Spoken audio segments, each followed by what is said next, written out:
हाय बच्चों, हमने इस पिछले वीडियो में सातवीं कक्षा के हिंदी में पाठ की संख्या 2 अध्यापक और विद्यार्थी इस अध्याय के बारे में हम जानकारी पाए थे।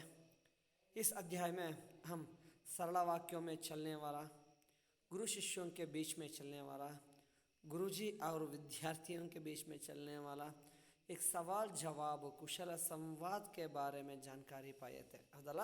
ಈ ಒಂದು ಪಾಠದಲ್ಲಿ ನಾವು ಶಿಕ್ಷಕರು ಮತ್ತು ವಿದ್ಯಾರ್ಥಿಗಳ ನಡುವೆ ನಡೆಯುವಂತಹ ಸರಳ ವಾಕ್ಯಗಳಿಂದ ಕೂಡಿದಂತಹ ಸಂಭಾಷಣೆಗಳನ್ನು ನಾವು ಓದಿದ್ವು, ಹಾಗೆ ಅದರ ಬಗ್ಗೆ ಮಾಹಿತಿಯನ್ನು ಪಡೆದಿದ್ದು ಹೌದಲ್ಲ ಮಕ್ಕಳೇ। ओके, अब हम इस वीडियो में इस अध्याय के इस पाठ के अंत में दिए गए कुछ प्रश्नों के उत्तर जानने की कोशिश करेंगे। ठीक है, ಈ ಪಾಠದ ಕೊನೆಯಲ್ಲಿ ಕೊಟ್ಟಿರುವಂತಹ ಪ್ರಶ್ನೆಗಳಿಗೆ ಏನು ಉತ್ತರ ಬರೀಬಹುದು ಅನ್ನೋದನ್ನ ಬಗ್ಗೆ ತಿಳ್ಕೊಳ್ಳೋಣ। ओके ओके, आप सब आपके किताब खोलो, पेज की संख्या है 11। पेज की संख्या 11। इस पेज में देखो, यहाँ दिया गया है अभ्यास में सोचो और बताओ।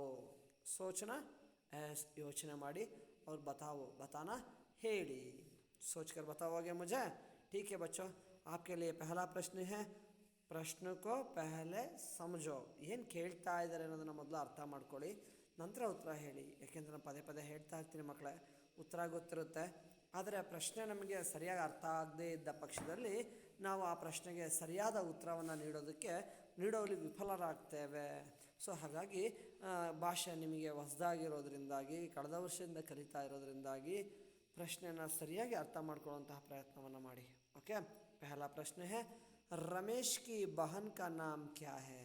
रमेश की बहन, बहन एस, बहन कहे तो हाँ सहोदरी।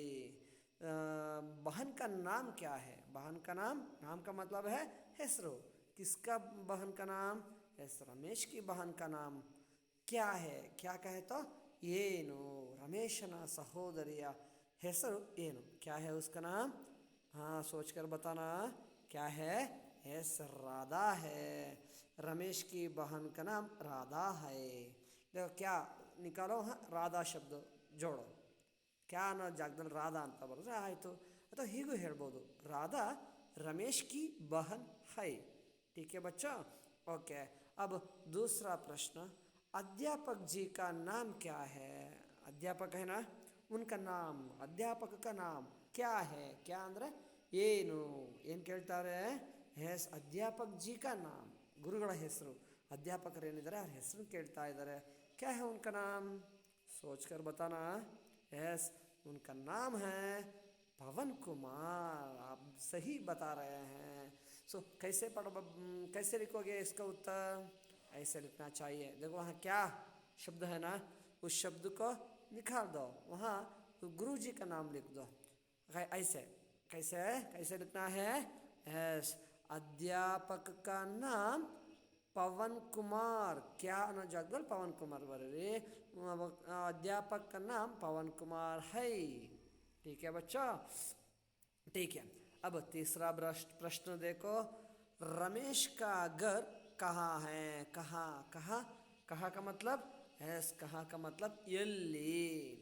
ಓಕೆ, देखो ये ಪ್ರಶ್ನವಾಚಕ ಶಬ್ದ है ना, ಪ್ರಶ್ನೆಯನ್ನು ಕೇಳುವಂಥ ಶಬ್ದಗಳು ಏನಿದ್ದಾವೆ ಇವುಗಳು ಚೆನ್ನಾಗಿ ನೆನಪಲ್ಲಿ ಇಟ್ಕೊಳ್ಳಿ ಮಕ್ಕಳೇ। कहाँ का मतलब है ಎಲ್ಲಿ। रमेश का घर, वो रमेश है ना, वो विद्यार्थी रमेश, उसका घर कहाँ है? कहाँ ಅಂದರೆ ಎಲ್ಲಿದೆ। कहाँ है उनका घर? कौन से मार्ग पर है? यस, आप सही बता रहे हैं। कहाँ है? यस, रमेश का घर विजयनगर में है। रमेश का घर विजयनगर में है। देखो बच्चों, यहाँ कहाँ है ना, कहाँ शब्द को निकालो, वहाँ उनका घर जो मार्ग में है उसको लिख दो। ऐसे रमेश का घर ವಿಜಯನಗರ में है। ಆ ಕಹಾನ ಪದ ತೆಗೀರಿ, ಅಲ್ಲಿಗೆ ಅವರಿರೋ ಏರಿಯಾ ಹೆಸರನ್ನ ಬರೀರಿ। रमेश का घर विजयनगर में है। ठीक है बच्चों। अब सेकंड मेन क्वेश्चन देखो, उत्तर लिखो। क्या पूछ रहे हैं, क्या कह रहे हैं, ಏನು ಹೇಳ್ತಾ ಇದ್ದಾರೆ? उत्तर लिखो कहे तो हाँ उत्तर बरीरी। यहाँ आपको प्रश्न दिए गए हैं, आपको 4 प्रश्न दिए गए हैं। 4 प्रश्न ಕೊಟ್ಟಿದ್ದಾರೆ उन चारों प्रश्नों का उत्तर लिखो लिखोगे ठीक है। पहला प्रश्न है राधा कहाँ पढ़ती है। राधा है ना वो लड़की, वह कहाँ पढ़ती है। कहाँ, हाँ यल्ली, कहाँ का मतलब है यल्ली, पढ़ना, यस वो दो राधा कहाँ पढ़ती है आप तो जानता है ना, कहाँ पढ़ती है, यस स्कूल में। कौन से स्कूल में, यस गवर्नमेंट स्कूल में, सरकारी स्कूल में, ठीक है। यस बच्चों देखो यहाँ कहाँ शब्द है ना उसको निकाल दो, वहाँ उनका स्कूल का नाम बता दो। राधा ಸರ್ಕಾರಿ ಸ್ಕೂಲ್ ಮೇ ಪಡ್ತಿ ಹೇ, ಅಲ್ಲಿ ಕಹಾ ಅಂತ ಇದೆಯಲ್ಲ ಪದ, ಆ ಪದವನ್ನು ತೆಗೆದುಹಾಕಿ, ಆ ಪದವನ್ನು ತೆಗೆದುಹಾಕ್ಬಿಟ್ಟು ಅಲ್ಲಿಗೆ ಸರ್ಕಾರಿ ಸ್ಕೂಲ್ ಮೇ ಅಂತ ಸೇರಿಸಿ ಬರೀತೀರಾ ಮಕ್ಕಳ। ಎಸ್ ರಾಧಾ ಸರ್ಕಾರಿ ಸ್ಕೂಲ್ ಮೇ पढ़ती है, ठीक है बच्चों। अब दूसरा प्रश्न, ಎರಡನೇ प्रश्न, रमेश के बड़े भाई का नाम क्या है। रमेश के बड़े भाई बाई कहे तो ಎಸ್ ಸಹೋದರ, ಬಡ ಬಾಯಿ ಅಣ್ಣ, ನಮಗಿಂತ ಮುಂಚೆ ಹುಟ್ಟಿದಂಥವ್ರು, ನಮಗಿಂತ ಹಿರಿಯವರು, ಅಣ್ಣ ಅಂತ ಹೇಳ್ತೀವಿ। ರಮೇಶ್ಗೆ ಬಡೇ ಬಾಯಿ, ರಮೇಶನ ಅಣ್ಣ, उसका नाम क्या है उसका नाम, आप तो जानते हैं ना, क्या है उनका नाम, यस उनका नाम है क्या है, सुहास। आप सही बता रहे हैं बच्चों, उसका बड़ा भाई का नाम है सुहास। कैसे उत्तर लिखोगे, बहुत आसान, ಹೆಂಗೆ ಉತ್ತರ ಬರೆಯೋದು, ತುಂಬ ಸುಲಭ। ಏನಪ್ಪ ಅಂದರೆ ಈ ಕ್ಯಾ ಇದೆಯಲ್ಲ ಪದ ತೆಗೆದಾಕಿ ಅಲ್ಲಿಗೆ ಅಣ್ಣನ ಹೆಸರು ಬರೀರಿ। ರಮೇಶ್ ಕೆ ಬಡೇ ಬಾಯಿ ಕಾ ನಾಮ್ ಸುಹಾಸ್ ಹೈ, ಓಕೆ ರೈಟ್, ಹೀಗೂ ಬರಿಬೋದು ಅಥವಾ ಈ ಥರನೂ ಉತ್ತರ ಬರೀಬೋದು। ಸುಹಾಸ್ रमेश के बड़े भाई है, सुहास रमेश के बड़े भाई है, ठीक है बच्चों। अब तीसरा प्रश्न देखो, अध्यापक का घर कहाँ है। कहाँ का मतलब ಎಲ್ಲಿ, ಏನು ಕೇಳ್ತಾವ್ರೆ, ಅಧ್ಯಾಪಕ್ ಜಿ ಕಾ ಘರ್, ಎಸ್ ಘರ್ का है तो ಮನೆ। ಶಿಕ್ಷಕರು ಏನಿದ್ದಾರೆ ಅಧ್ಯಾಪಕ, उनका नाम क्या है, एस पवन कुमार का घर कहाँ है बच्चों, एस पवन कुमार का घर कहाँ है, विजयनगर में ही है। पवन कुमार और रमेश दोनों को घर भी एक ही मार्ग में है, आप सब जानते हैं, ಒಂದೇ ರಸ್ತೆಯಲ್ಲಿದ್ದಾರೆ ಅವರಿಬ್ಬರು ಮನೆ। ಯಾವ ರಸ್ತೆಯಲ್ಲಿ, ಹಾಂ ವಿಜಯನಗರದಲ್ಲಿದೆ ನೋಡಿ। ಹೇಗೆ ಬರೆಯೋದು, ತುಂಬ ಸಿಂಪಲ್ ನೋಡಿ, ಪೂರ ವಾಕ್ಯದಲ್ಲಿ ಬರೀಬೇಕಾದ್ರೆ ನೋಡಿ ಕಹಾ ಅಂತ ಇದೆ, ಕಹಾ ಇರೋ ಜಾಗದಲ್ಲಿ ರಸ್ತೆ ಹೆಸರು ಬರೀರಿ। अध्यापक का घर कहाँ जगदल विजयनगर, अध्यापक का घर विजयनगर में है, ठीक है। और आखिरी प्रश्न, अंतिम प्रश्न, रमेश के पिताजी क्या काम करते हैं। रमेश के पिताजी है ना, पिताजी यस तंदे, रमेश के पिताजी क्या काम करते हैं। क्या काम का मतलब यस ಕೆಲಸ, क्या काम करते हैं, ಏನು ಕೆಲಸ ಮಾಡ್ತಾರೆ ಯಾರು, यस रमेश के पिताजी क्या काम करते हैं। रमेश के पिताजी बोलो, यस उनके पिताजी पुलिस है, अध्यापक है नहीं, क्या है उनका पिताजी, क्या काम करते हैं, वकील है, वो वकालत करते हैं न्यायालय में, वे उनके पिताजी वकालत करते हैं, ಲಾಯರ್ ಅವರು। ಸೊ ಉತ್ತರ ಹೇಗೆ ಬರೀತೀರಿ, ತುಂಬ ಸಿಂಪಲ್, ಕ್ಯಾ ಇದೆಯಲ್ಲ ಪ್ರಶ್ನಾರ್ಥಕ ಶಬ್ದ, ಆ ಕ್ಯಾ ತೆಗೆದು ಹಾಕಿ ಅಲ್ಲಿಗೆ ಉತ್ತರ ಬರೀರಿ। रमेश के पिताजी वकील के काम करते हैं, रमेश के पिताजी एक वकील है, बर्द साको मकला, ओके। अब आगे प्रश्न देखो, पढ़ो समझो और लिखो, पढ़ो समझो और लिखो, ಓದಿ ತಿಳ್ಕೊಳ್ಳಿ ಬರೀರಿ ಅಂತ ಹೇಳಿದ್ದಾರೆ। ಏನು ಕೊಟ್ಟವ್ರೆ ಇಲ್ಲಿ ನೋಡಿ, अध्यापक अध्यापिका, ಏನಿದು अध्यापक, यस जो पाठशाला में बोधन करता है वही अध्यापक है। अध्यापिका कहे तो ಶಿಕ್ಷಕಿ, ಅಂದರೆ ಅಧ್ಯಾಪಕ ಶಿಕ್ಷಕ ಅಂದರೆ ಏನು ಸೂಚಿಸ್ತಾ ಇದೆ, ಅಧ್ಯಾಪಕ ಅಂದರೆ ಗಂಡನ್ನು ಸೂಚಿಸ್ತಾ ಇದೆ, ಪುರುಷನನ್ನು ಸೂಚಿಸ್ತಾ ಇದೆ। जो शब्द पुरुष को सूचित करता है उसको क्या कहते हैं हम, यस कन्नड़ में पुल्लिंग कहते हैं, हिंदी में भी पुल्लिंग कहते हैं। उसी तरह अध्यापक किसको सूचित कर रहा है, एक महिला को, एक स्त्री को सूचित कर रहा है। जो शब्द स्त्री को सूचित करता है उसको हम क्या कहते हैं, यस कन्नड़ में स्त्रीलिंगा, हिंदी में भी स्त्रीलिंग कहते हैं, ओके यस। सो यहाँ हमें पुल्लिंग और स्त्रीलिंग शब्द दिए गए हैं, एक बार जानकारी पाएंगे।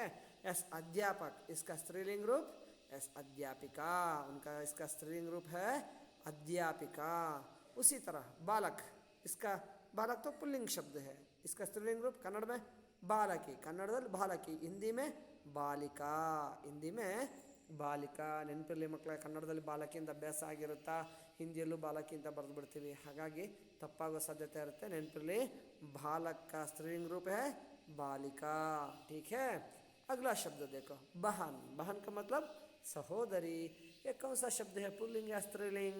यस, स्त्री को सूचित करता है, तो स्त्रीलिंग शब्द है. बहन तो स्त्रीलिंग शब्द है. सो इसका पुल्लिंग रूप क्या है? हाँ, सहोदरी, सहोदर. कन्नड़ದಲ್ಲಿ, ಹಿಂದಿಯಲ್ಲಿ बाई, सहोदर. बहन का पुल्लिंग रूप है बाई. उसी तरह अगला शब्द देखो, माता. माता का मतलब हाँ अम्मा. ये स्त्रीलिंग है या पुल्लिंग? यस, डेफिनेटली आप तो सही बता रहे हैं, ಸರಿಯಾಗಿ ಹೇಳ್ತಾ ಇದ್ದೀರಿ. ತಾಯಿ, ತಾಯಿ स्त्रीलिंगवे पुल्लिंगवे? यस, स्त्रीलिंग. इसका पुल्लिंग रूप क्या है? यू आर राइट, आप सही बता रहे हैं, पिताजी. माताजी का पुल्लिंग रूप पिताजी. उसी तरह अगला शब्द मोर. मोर जानते हैं आप, क्या है मोर कहता? यस, मोर तो हमारा राष्ट्र पक्षी है. जानता है ना मोर को? क्या है मोर कहे तो? यस, नविलु. ಇದು पुल्लिंगवे स्त्रीलिंगवे? पुल्लिंग शब्द मಕ್ಕಳೇ. मोर एक पुल्लिंग शब्द है. सो इसका स्त्रीलिंग रूप हाँ मोरनी. मोर का स्त्रीलिंग रूप है मोरनी. ठीक है बच्चों, इसको भी आप आपके नोट्स में लिखना चाहिए. मैं इसको लिख कर भेजूँगा, आप उसको आपके नोट्स में ಕಾಪಿ कर देना, ठीक है. ಓಕೆ, ಸೊ ಈ ಎಲ್ಲ ಪ್ರಶ್ನೆಗಳ ಉತ್ತರ ನಾನು ಕಳಿಸ್ತೇನೆ, ಅದು ನೋಡ್ಕೊಂಡು ಬರೀರಿ. ಇವನ್ನ ನೀವು ಪುಸ್ತಕ ನೋಡ್ಕೊಂಡೇ ಬರೀರಿ. Okay, right. सो जोड़ कर लिखो, जोड़ कर, जोड़ना कहे तो ಎಸ್ ಜೋಡಿಸಿ, ಜೋಡಿಸಿ ಬರೀರಿ, ಹೊಂದಿಸಿ ಬರೆಯಿರಿ ಅಂತ ಇದ್ದಾರೆ. ಏನು ಕೊಟ್ಟಾರೆ ನೋಡಿ ಮೊದಲನೇ ಪಟ್ಟಿಯಲ್ಲಿ? ಗುರೂಜಿ, ವಕೀಲ್, ಕಿಸಾನ್. ಏನಿವು? ವೃತ್ತಿಗಳಲ್ಲ. ಎಸ್, ಇವು ವೃತ್ತಿಗಳನ್ನು ಕೊಟ್ಟಿದ್ದಾರೆ ನೋಡಿ. ಹಾಗೆ ಈ ಕಡೆ ವೈದ್ಯ, ವ್ಯಾಪಾರಿ, ಸಿಪಾಯಿ, ಹೌದಲ್ಲ, ಇವೆಲ್ಲ ವೃತ್ತಿಗಳು. ಈ ಕಡೆ ಬಲಗಡೆಗೆ ಏನು ಕೊಟ್ಟಿದ್ದಾರೆ? दुकान. दुकान का मतलब जहाँ आपके चॉकलेट्स, जिनसी वस्तुओं को, जिनसी वस्तु, मिठाइयाँ सभी बेचा जाता है, वही दुकान है. हीरो अंगड़ी. यस, सेना, सैन्य. न्यायालय आप तो जानते हैं क्या है? यस, कोर्ट, न्यायालय. पाठशाला, स्कूल. खेत, जो फसल उगाता है, जिस प्लेस में, जिस स्थल में फसल उगाता है, ಬೆಳೆ ಬೆಳೆಯಲಾಗುತ್ತೋ वही खेत है. ತೋಟ, ಹೊಲ. अस्पताल. अस्पताल का मतलब ಹೌದು ಹಾಸ್ಪಿಟಲ್, ಆಸ್ಪತ್ರೆ ಅನ್ನೋ ಅರ್ಥವನ್ನು ಕೊಡುತ್ತೆ ಮಕ್ಕಳೇ. ಸರಿ, ಹಾಗಾದರೆ ಅಂದರೆ ಈ ಕಡೆ ಏನು ಕೊಟ್ಟಿದ್ದಾರೆ ಅಂದಂಗಾಯ್ತು? ಈ ಕಡೆ ವೃತ್ತಿಗಳು ಕೊಟ್ಟಿದ್ದಾರೆ, ಈ ಕಡೆ ಎಸ್ ಆ ವೃತ್ತಿಯನ್ನು ಮಾಡುವಂಥವ್ರು ಕೆಲಸ ಮಾಡೋ ಜಾಗನ ಈ ಸೈಡಲ್ಲಿ ಬಲಗಡೆಯಲ್ಲಿ ಕೊಟ್ಟಿದ್ದಾರೆ. ಸೊ ನಾವು ಹೊಂದಿಸಿ ಬರೆಯೋಣವೇ? ಎಸ್, ಹೊಂದಿಸಿ ಬರೀರಿ. ಒಂದು ಅವರೇ ಕೊಟ್ಬಿಟ್ಟಿದ್ದಾರೆ. ಗುರುಜಿ ಕहाँ काम करते हैं? ಎಸ್, ಪಾಠಶಾಲಾ ಮೇ ಕಾಮ್ ಕರ್ತೆ हैं. ನೀವು ಹೀಗೆ ಗೆರೆ ಹಾಕೋದು ಬೇಡ ಮಕ್ಕಳೇ. ಅದೇನಾಗುತ್ತೆ, ನಾವು 5-6 ಗೆರೆ ನಾವು ಹೇಳಿದಾಗ ಆಯಿತಾ, ಅದು ನೋಡೋದಕ್ಕೆ ಚೂರು ಚೆನ್ನಾಗಿ ಕಾಣಲ್ಲ. ಹಾಗಾಗಿ ದಯವಿಟ್ಟು ಗೆರೆ ಹಾಕಬೇಡಿ. ನಾನು ನಿಮಗೆಲ್ಲ ಹಿಂದಿನ ತರಗತಿಗಳಲ್ಲಿ ಹೇಳಿದ್ದೇನೆ. ಪುಸ್ತಕದಲ್ಲಿ ನಂಬರ್ ಕೊಟ್ಕೊತಾ ಹೋಗಿ. ನೋಟ್ಸಲ್ಲಿ ಬರೀಬೇಕಾದ್ರೆ ಕರೆಕ್ಟಾಗಿ ಆ ಪದದ ಮುಂದೆ ಬಾಣದ ಗುರುತು ಹಾಕಿ, ಆ ಪದದ ಮುಂದೆ ಬಾಣದ ಗುರುತನ್ನು ಹಾಕಿ ಬರೀರಿ. ಗುರುಜಿ ಪಾಠಶಾಲಾ ಮೇ ಕಾಮ್ ಕರ್ತೆ हैं, ठीक है, इस तरह. ನಂತರ वकील. वकील कहाँ काम करते हैं? वकील, यस, वकील जो वकालत करते हैं. कहाँ वकालत करते हैं? यस, वकील तो कहाँ वकालत करते हैं? यहाँ. क्या यहाँ? अस्पताल, खेत? नहीं नहीं नहीं. न्यायालय? यस, ठीक है, न्यायालय में वकालत करते हैं. उन्होंने न्यायालय में वकालत करते हैं. सो ಇದೆರಡನೇದಕ್ಕೆ ಉತ್ತರ. ठीक है बच्चों. ನಂತರ ಮೂರನೇ ಪ್ರಶ್ನೆ ನೋಡಿ ಏನಿದೆ? ಕಿಸಾನ್. ಕಿಸಾನ್ कहाँ काम करते हैं? ಎಲ್ಲಿ ಕೆಲಸ ಮಾಡ್ತಾರೆ? ठीक है, खेत में काम करते हैं. उन्होंने तो खेत में काम करते हैं, ज़मीನಲ್ಲಿ ಕೆಲಸ ಮಾಡ್ತಾರೆ ಮಕ್ಕಳೇ. ओके, अब अगला पेज को जाएंगे. देखो वैद्य. वैद्य कहाँ काम करते हैं? हाँ, वैद्य तो अस्पताल में. पिछले पेज में है ना? कहाँ पिछले पेज?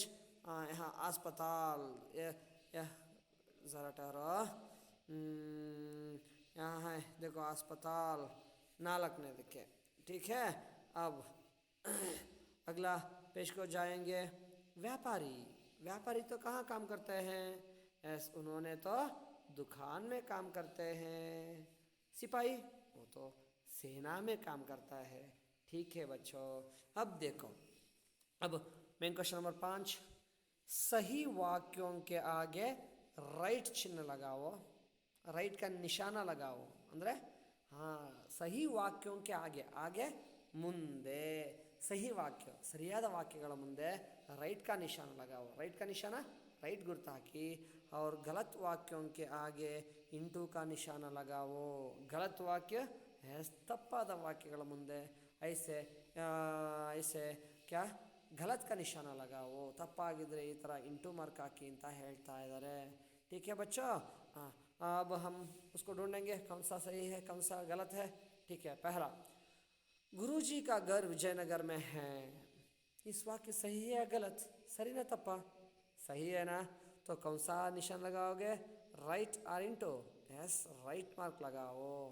दूसरा, रमेश के पिताजी अध्यापक हैं। रमेश के पिताजी अध्यापक है। सही है गलत? सही है गलत? क्यों? कौन सा काम करते हैं उनके पिताजी? उनके पिताजी तो वकील है, लेकिन यहाँ उन्होंने अध्यापक कहे हैं, शिक्षकರು ಅಂತ ಹೇಳಿದ್ದಾರೆ। सही है? नहीं नहीं, ये तो सही नहीं है, ये तो गलत है।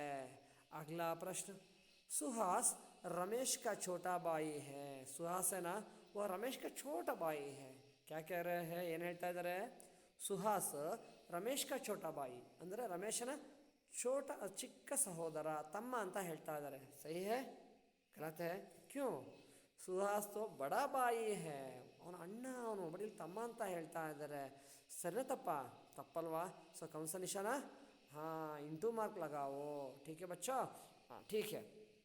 अब 6वीं प्रश्न देखो, इन शब्दों का अर्थ कन्नड़ या अंग्रेजी में लिखो। यहाँ कुछ शब्द दिए गए हैं, उनका अर्थ लिखो।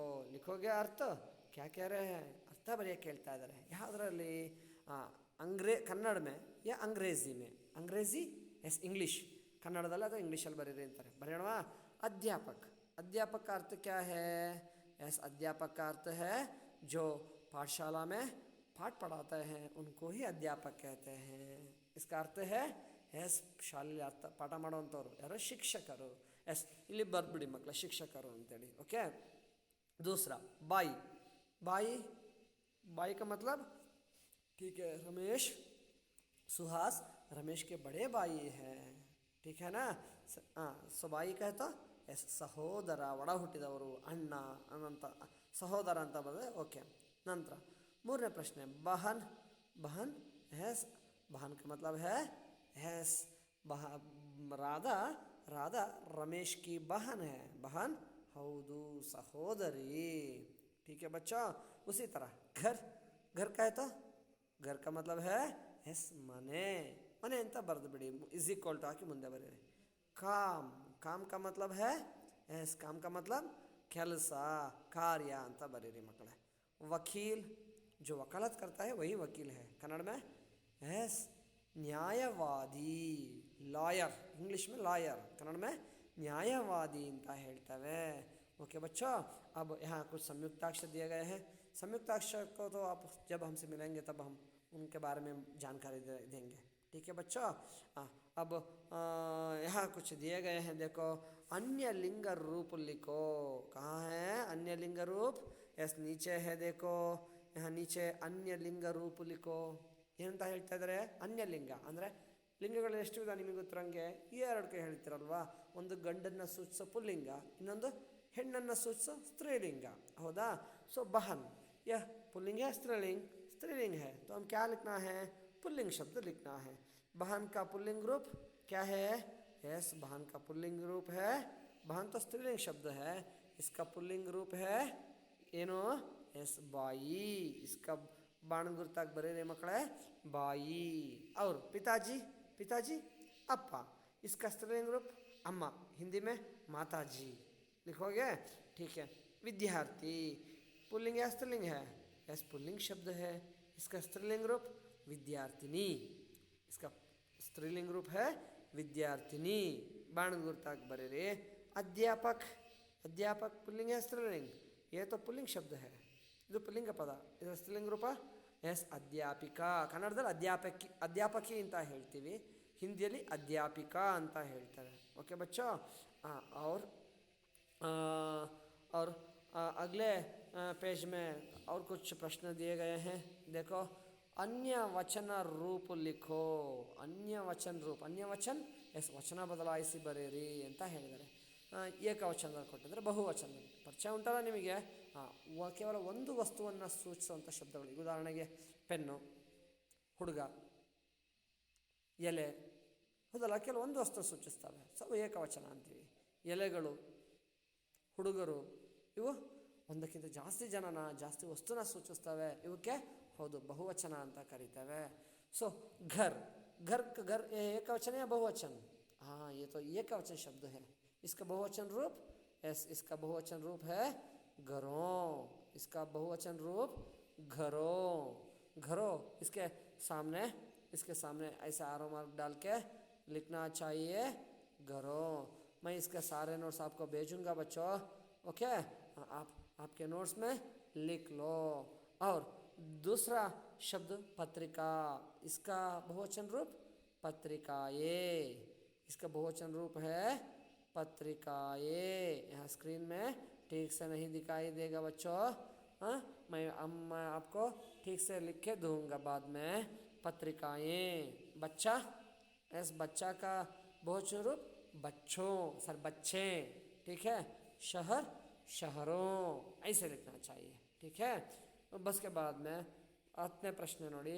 विलोम शब्द लिखो. विलोम शब्द का मतलब जिसका अर्थ विरुद्ध हो, जिसका अर्थ विरुद्ध हो, ವಿರುದ್ಧವಾದ ಅರ್ಥವನ್ನು ಹೊಂದಿರುವಂತಹ ಶಬ್ದಗಳಿಗೆ हम विलोम शब्द कहते हैं. देखो, पहला शब्द बड़ा. बड़ा का तो हाँ, बड़ा का तो ತುಂಬ ದೊಡ್ಡ ಅಂತ, ದೊಡ್ಡದು ಅಂತ. इसका विलोम शब्द बड़ा, छोटा. बड़ा का विलोम शब्द क्या है? छोटा. अच्छा, इसका विलोम शब्द अच्छा, बुरा. अच्छा ಅಂದ್ರೆ ತುಂಬ ಒಳ್ಳೆಯವನು ಅಂತ. इसका विलोम शब्द बुरा, ओके, ಕೆಟ್ಟವನು ಅಂತೇಳಿ ಅಥವಾ ಕೆಟ್ಟದು ಅಂತ. तीसरा शब्द सुख. सुख का विलोम शब्द कन्नड़ में दुख अल्वा, ಅದನ್ನೇ ಬರೀತೀವಿ ಹಿಂದಿಯಲ್ಲೂ ಕೂಡ. सुख दुख ಅಂತ ಬರೀತೀವಿ ಇಲ್ಲಿಗೆ. ओके. दूर, दूर का मतलब दूर. इसका विलोम शब्द ಹತ್ತಿರ. ಹಿಂದಿಯಲ್ಲಿ यस पास, दूर पास. ठीक है बच्चों. हाँ बच्चों, इस दूसरे पार्ट के इस सारी प्रश्नोत्तर को आपने आपके नोट्स में पूरा लिख दो. लिखोगे ना? हाँ ठीक है बच्चों. अब हम अगले वीडियो में तीसरा एक सुंदर सा एक पाठ है, उसके बारे में जानकारी करने के लिए कोशिश करेंगे. उस तक बाय बाय.